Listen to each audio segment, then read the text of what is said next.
So sorry about that, folks. I was recording it and all of a sudden the thing just kind of went off because I ran out of space. But anyway, let me show you folks how to do this one. What you're going to want to do is you want to fill this up all the way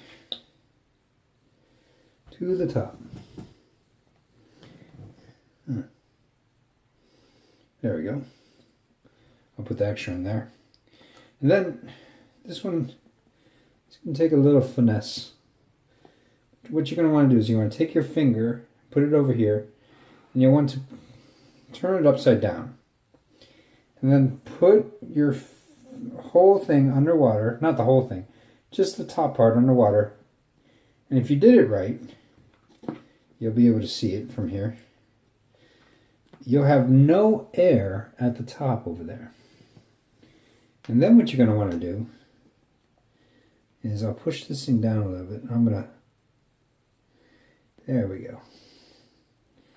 I'm going to put it so that way the test tube is over the probe. And look, there's no air inside of that test tube. If you hold it underwater like this, let me show you. I'll do it on this one. So,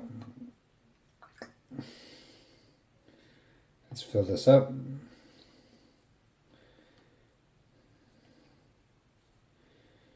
Full all the way. Okay, so check this out.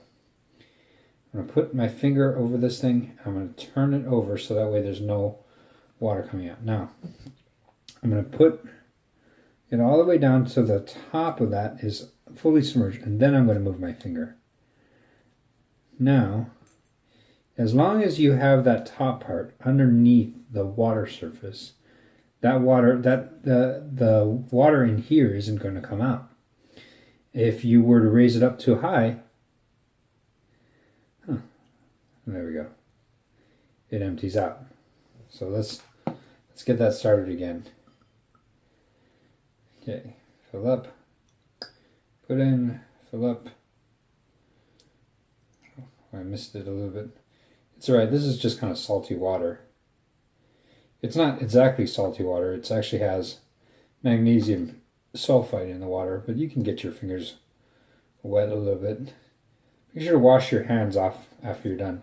Anyway, I'll show you the technique one more time. I'm going to turn it upside down, put it completely underwater. Now I'm going to move my finger. And so there's no water, there's no air up in here. Now let me show you folks this technique right here. I'm just going to put this, can you see that? I'm going to put the test tube, so that way I put it over the electrode and just kind of hang it out right there. There we go, all done. Now, I'm going to wash my hands with soap. Always a good idea. And let's see. Connect the battery. Observe the terminal, or observe which terminal produces the most gas. So, battery goes on. Make sure you connect the right things. There we go. And the battery should start producing this thing. Now, as you watch it real carefully, and I don't think you can see this in the video, but there should be bubbles forming on this thing.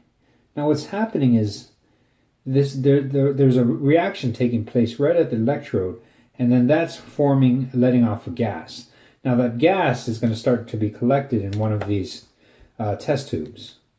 And so, in this case, you just observe which one you see forms more bubbles, and how much bubbles. And what you want to do is you have to wait maybe half an hour before this happens, before it fills up. So you want to wait about half an hour, and then what you're going to do is you're going to try to see whether or not we have a combustible gas that's in there. The way you do that is you take a match and you burn the end of this. I forgot to bring my matches up, so I'm not going to do that. You take a match and you burn the end of this. You let it burn a little bit, and then you blow it out. And so what you have is just kind of a hot, glowy end over there. And if you keep blowing it like that, it will turn orange again, but it's not an open flame.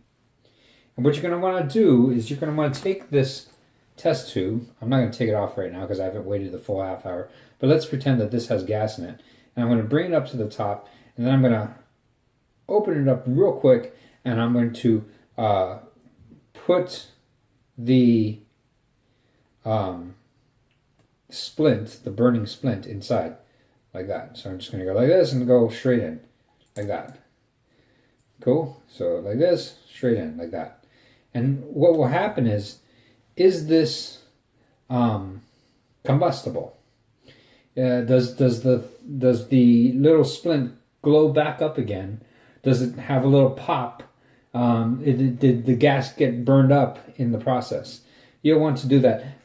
This can be a really tricky thing to do, so be careful with this one. This could be really tough. All right, you're going to repeat this for part B.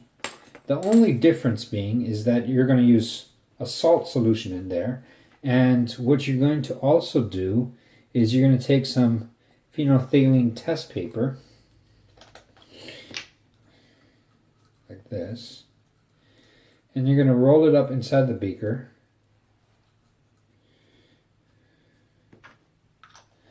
There is one thing I forgot to mention, or at least you might want to keep in mind. The red terminal is the positive, and the black terminal is the negative. Keep that in mind. So, what I'm going to do is, I have another test tube. It's not the exact same size. You're going to do it on this smaller test tube over here, but I'm using this to kind of collect the gas for now. So I'm just going to show you. You take this phenolphthalein solution, or test paper, and roll it up into a little circle, and then just place it inside there as best as you can. Hopefully it doesn't get stuck. You might get stuck, but you'll be all right. There we go. We're going to put it like that. And then you're going to repeat the same experiment, but this time, instead of using magnesium sulfate, 2 milliliters of this, you're going to use 2 milliliters of salt. Put it in there. And what that salt does is you'll see whether or not we can break down the salt. Let's see. And again, you're going to be doing the stick, or the combustion test, to see whether or not the gas that you formed is combustible, if you even form a gas in the first place. Now, let me just show you real quick before I tell you. The most important thing is to clean up, and it really is, but you can see that, remember, it started off with no gas up on top, and now you can start seeing, if you look real closely, you can start seeing bubbles floating up here. Maybe if you see the bottom part. Yeah, you can see those bubbles. And then over here, there's a space in between here. That's gas that's forming. Now that gas isn't air, or maybe it's not air. It definitely wasn't air from when we put it in there. Remember, there was no air in there to begin with. So that gas in there is definitely the bubbles that is being collected from one of these electrodes to see what's going on there.